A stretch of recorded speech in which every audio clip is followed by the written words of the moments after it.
Chairpersons, honorable judges, fellow authorities, members, family, and friends. I'm here today to talk about a big part of history in Kansas, Canada. My late grandfather, Reverend Garnet Parker. Garnet was born in 1952 at the Pleasant Memorial Hospital in Windsor, Kansas, Canada, the third child of his mom and dad. Garnet went to school in Windsor and graduated from Windsor Regional High School in 1970. He then went on to Acadia to study to become a minister. In his younger years, he enjoyed going out to his husband's country, baking with his mom, going on bikes around town with his brother Billy, and working part-time at the IGA store in downtown Windsor. Shortly after he graduated from high school, he went and became an assistant pastor at the Windsor Baptist Church, where he stayed until he got a full-time position as minister at the Windsor Plains Baptist Church in 3 Mile Plains. He stayed there for a good amount of time until he was offered a minister's position at the Truro Heights Church in 1979. He was at this church for around 2 years, which is when my dad was born. Although one Sunday morning, a group of men from Somerville, one of them being his friend Joe Ontario, came to the church service to ask a big question that would shape Garnet's career as a minister. These 4 men wanted to know if he would come down to the little village of Somerville and become the pastor of the Kent Shore Pastoral Church in 1981, which included 3 different churches along the shore. Garnet wasn't very keen on leaving the Truro Church, but after a dream he had a few weeks later, he thought it would be a good idea to transfer. So, in 1981, they moved into the parsonage on the Mashers Road in Somerville. He was very well loved on the shore, so in 1988 they all joined together and started to congregate in a new church that was built on the Musgrave Road. He stayed there for many years as a minister and brought in many families to this church, as well as set up a lot of events that were held at the church. He ran a vacation Bible school there in the summertime that had more kids enrolled in it than the Doctor of Divine School at the time. There's many baptisms, weddings, funerals, as well as countless suppers were held at his 26 years at this church. In this time, he made many long-lasting friendships, including his friends Wilfred Lee and Dale Spencer. He built very many friendships and connected to a lot of people through his love of music, whether it was playing the piano, the guitar, the accordion, or even singing.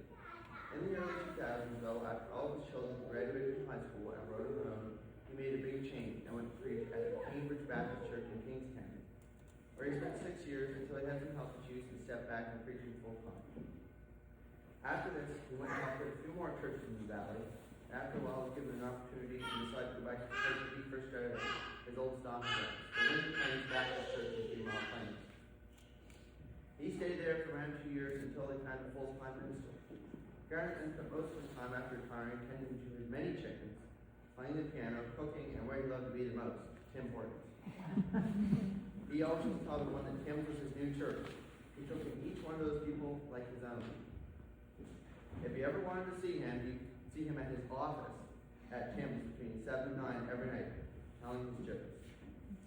Garnet took great pride in his music, which must be where I get it from. Through the years, Garnet and I got the chance to play together many times. Him used on the piano, and I used on the guitar. His favorite song to sing was 3 Wooden Crosses by Randy Travis. It was a big honor for me to have the chance to play with him, and I'm very lucky I got the ability to play music. Unfortunately, in 2023, he was diagnosed with multiple myeloma, which is a form of blood cancer. This did not slow him down at all for a very long time. You can still find him running the roads in Kansas County in his little Ford Escape he called Henry. He's also into Tim Hortons and even his regular trips to Giant Tiger and even Midas. But after 2 years, his cancer got worse and he started to slow down a little bit. He decided it was finally time to stop doing more vitamin funeral and fully retire. He started chemotherapy treatments to help with cancer. This helped him a lot, but made him very weak and didn't give him much energy. In April of 2025, though, he decided he was going to make 2 very big changes in his life. He's going to downsize houses and move into the crossing, and the biggest change of his life was getting a cell phone. He didn't really know how to use his cell phone, and many times just saying, "Call me back," and on. He was very much enjoyed living in the crossings, though, and being able to talk to all the people around, and of course, being closer to Tim Hortons. Unfortunately, in the later parts of June, his cancer had spread, and he decided to stop the chemotherapy.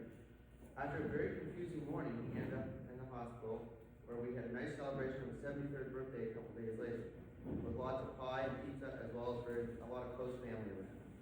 That night, after we'd gone home, we got a phone call early in the morning saying he wasn't doing very well. So we went in to see him. During that day, he had many visitors. They sang songs, said prayers, and after that night, after all the people had left, he had passed away peacefully in his sleep, along with my aunt and my mom.